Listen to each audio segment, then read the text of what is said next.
Battlegrounds Beta will end today, and cheating is definitely something that will need to be addressed when it comes back. Masteries should be free, and what happened to the Masteries 2.0 loadout system? Well, they said about that last year. And Archangel and Captain Britain Arena results. Hello everybody, 'tis another week here on Marvel Contest of Champions based, I don't know, swipey tap game thing. We do news on Mondays, Wednesdays, Fridays. Do likey buttons, support channel, you do sub things, do your things, click things, please, that'd be nice. Tar. And also thank yous to those that do the spankies, I don't know, those that do the membership and the Patreon. Thank you very much, people do them things, support channel, on screen now, stuff. And also those that support on twitch.tv/RichTheMan live.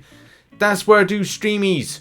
See you streamy streams later thing. But now we've got to move over to our more spicier stories to talk about, and we kick things off with Masteries. Now I saw some feedback and some interest from players when it came to like Masteries being free. As a lot of you know, Masteries over the years have become quite expensive, and I personally begrudge taking some of my units to respec things or respecking things all the time. I'd like to be able to like literally push a button and have at least 2, maybe 3 loadouts. The same way that other games like Marvel Future Revolution has something similar already in place, and there are, you know, countless other games where you can literally at a click of a button switch between one mastery and a second mastery. In some cases it might be a little bit difficult, but the same premise is really there. But it definitely became a nice kind of like topic point for people to discuss whether or not there was advantages and disadvantages to doing that. There's a thread which you can check out in the link in the description down below, but it's kind of you know, it's free at the moment because of Battlegrounds. As you know, Battlegrounds allows you to respec for free currently, but yeah, there's definitely kind of an open market for this to be done, and I really hope Kabam get this loadout shift done this year. And Masteries definitely are a hot topic, as I said, and this is why this is important. I will be going back to doing a video that looks over this. It was requested a long time ago. I did actually record a video where we looked to compare like things that Kabam had done in the dev diaries to what they have kind of like achieved in the length of time. Yes, the input issues and systems, the response has been like problematic over the summer, so it has derailed a lot of the development time. But there is still kind of good scope to give players an idea of what they've pushed back to different timeframes. We haven't had a dev diary, I think, since, well, spring, summer one? We may have had something in, I don't think we had autumn either. In any case, Masteries 2.0 and the loadout shifting.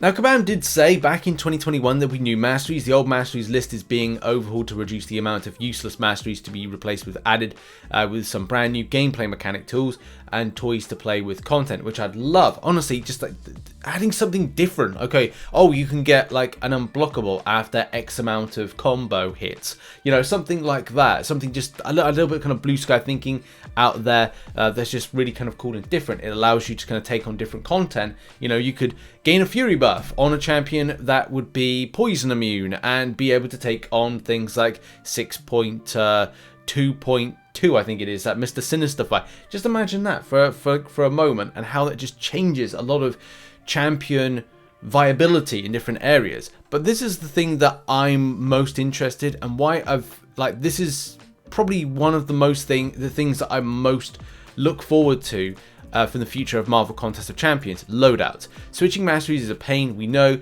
We do it too. With Masteries 2.0, everyone will get the chance to build Mastery loadouts that will make switching between different builds, auto-loading for wars, and generally experimenting with Masteries much easier, which I think is just so damn important.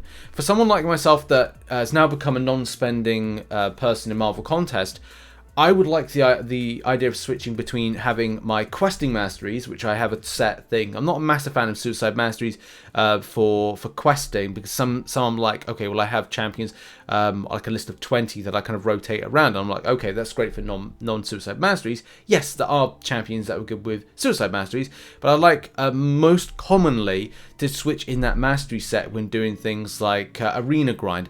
But having that kind of like switch from one to the other, just like that, is just so more advantageous. And as Kabam put, something that you could set for Alliance Wars, an Alliance Wars mastery setup, which would be just nice and advantageous. The same thing with Alliance Quest. But maybe only have something where you go set 1 and set 2. Or maybe 3 sets. But you don't know what Kabam's got around the corner. To give you a real idea with this was put out last year, and we still haven't had any update to this. I would like to see like a new dev diary, just to kind of put players in the picture going, okay, well this year, guys, this is what we want to do. But unfortunately, it's just not the case, just don't have that. But I thought it was quite interesting to raise the point about Masteries, and especially with Battlegrounds and other things like that, I think it's more important than ever with this particular content and the viability of the Suicide Masteries versus using in stuff like Battlegrounds. But what's your thoughts on these Masteries loadouts? Should we have this in sooner rather than later, especially with the Battlegrounds, or would you like to see this this year or maybe next year? Next up, and most importantly, kind of sidewinding from the previous story, Battlegrounds is ending today. Yes, Battlegrounds is indeed ending. 21st, 10 AM PST is the last opportunity for you to play Battlegrounds before it goes. Sad time. And there's definitely been a ton of feedback. It's been a game mode that people have really enjoyed and really liked, but definitely there's a lot of learning that needs to be done. And also there's a lot of problems which Kabam will need to address. A lot of questions I still have which still have gone unaddressed, and I really hope that they are covered in future, especially with the second roll at the beta, which we'll talk about in a minute. So one of the main things is that people want to see like an emote thing. I do think that this can be quite intrusive for like the flow of the battle. Like when the round is over, then you can then, I don't know, chat with people, emote to people and stuff. Does depend though, because I know that people would want to get into the rivalry and it could lead to a little bit of toxicity. Not ridiculously, but you know, I've played other games where that's just the case, that people just want to kind of you know, dump on people. Even playing stuff like do emotes like 8-ball pool, Zinger poker. What's the other stuff like that? There was a game like a war game that I played on the channel for a little while, and that had something where you could just emote stuff, and it's kind of like a little bit. So yeah, I know that a lot of people are interested in it, but we'll have to kind of like see what happens with that and what emotes. You know, maybe Cat Murdoch could do some emotes, because they're amazing what Cat does. So that would be pretty incredible.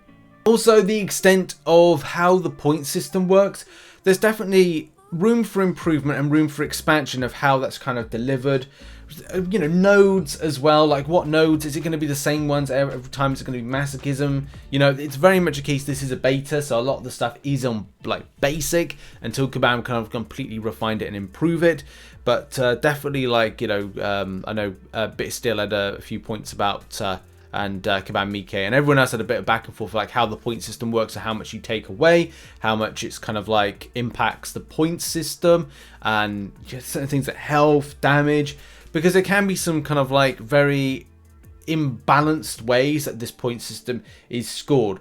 But it is a beta, and there's a lot of things that need to be I don't know, dealt with and take away, especially from, like, you know, if you have a good defender in place and you kind of mistaking your attacker who you're using, it can be very much kind of played in kind of like a not unfair, but kind of like a very lose-lose situation, which is something I'll talk about in a future video. But I think the main problem that seems to be coming up from Battlegrounds, especially like a lot of things that I see, is cheating and modding, because that's like another key thing.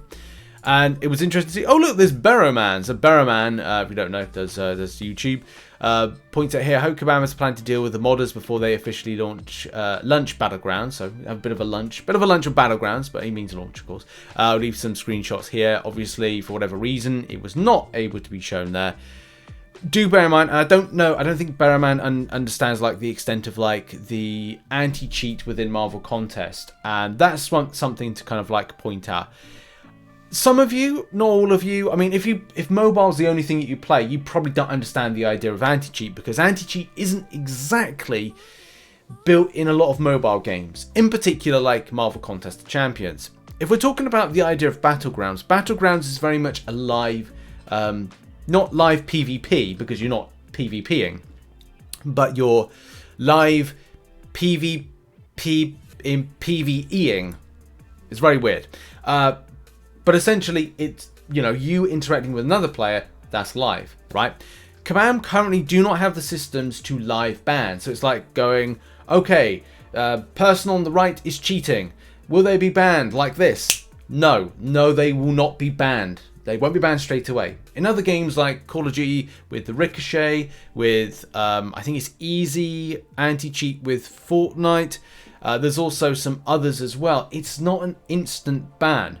This is mega. Like, that is pretty bad if there's no live anti-cheat. And the reason it's bad is that you will go in, you will lose the fight to a cheater, you will lose rank points instantly. You don't get those points, so you'll drop, and that's a big thing. Okay, that's a big problem. And so how Kabam deal with this is they'll need to get in a live anti-cheat to deal with this. So you can have anybody can criticize the way that like cheating is, but Kabam need to bring in new tech, and that'll be how they'll have to deal with this. They'll need a live anti-cheat to deal with modders. You can ban someone like 1-2 days after, but it's not going to make any difference to you. You'll already lose your rating unless you get it put up by Kabam. But then that's that problem of going that it's more work for Kabam to then go, right, well, we'll have to give back their ratings and do lots of stuff there. So I don't really know what the future is. I mean, a good example for a system that's been put in place, Lightspeed and Quantum and PUBG Corporation have developed an advanced real-time sensing technology, which is exactly what Marvel Contest of Champions and Kabam would need. But whether or not that is going to be as quick to say like, okay, well in PUBG, you know, as soon as you get in and say someone's using a cheat, banned, right? In Marvel Contest of Champions, it usually seems like 24 hours after, maybe even 48 hours, ban.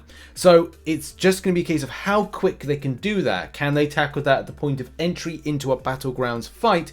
That's definitely going to be like a key element as to you know, how this game mode is successful moving forward, and also the exploitation of it from when it comes to cheats, modders, and how quickly they can deal with that. But in any case, I wish the game mode well. It's not something that's my cup of tea, especially as I'm getting more back into doing the like general kind of story mode, and there's other things that I've got interest in game. I'm actually interested in going back and playing in Incursions a lot more. But yeah, so each to their own with what they enjoy with Marvel Contest. There's still a lot of stuff when it comes to the Dev Diaries that Kabam haven't done, and I'm going to do a full video on that. But we wish Kabam well and bringing back next month, so April, the Battlegrounds for a lot of people that are interested in it. Now, that was an indeed spicy double deep dive, and now let's go into some arena results for Archangel and Captain Britain. Let's go over the data of the arenas. Now, I must say, I'm sorry that the prediction for Archangel was out by 7 million. Yes, well, give or take. It's annoying when things like this happen, but here's the thing: I can't predict how these arenas are gonna go, and it looks like 61.2 mil is enough for position 100, so that's kind of like, that's mega.